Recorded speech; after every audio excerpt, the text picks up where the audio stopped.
So, Amy, last time we saw you, you had just won a Stars and Stripes jersey at the Sol Vista Mountain Bike Nationals, and you just won again today. Can you tell me a little bit about that? It was going into it. We didn't really have the numbers. We only had 3 Webcore riders, whereas Tibco and Value Act had 8.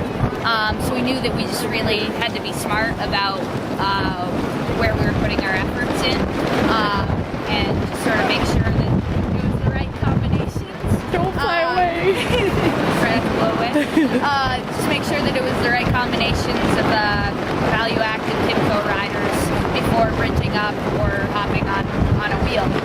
We only had so many matches to burn. So there were a few breaks throughout, and going in on the final lap, our director was basically like, all right, we need to make it hard now, otherwise the climbers are going to go on the climb. So it was really a team effort. I mean, Rebecca and Catherine both put in attacks, and I was the third one to attack, and mine was the one that stuck. And Meredith got right on my wheel, and worked it for a little while, and then Kristen Lasasso and Chrissy bridged up to us.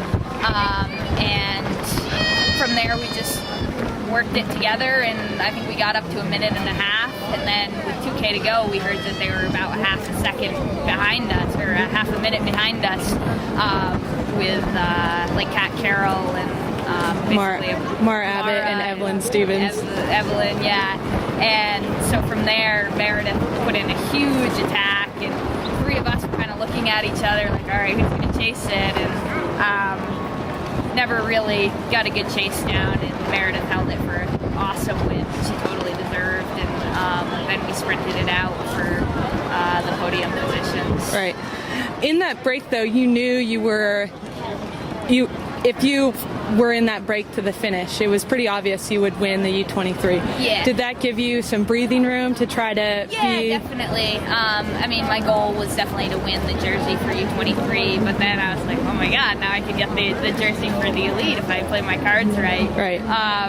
But I, take one thing at a time, and I was happy with how I rode. So it must be pretty exciting to have a jersey from cross and from mountain bike and from road nationals. Any plans to race on the track? No.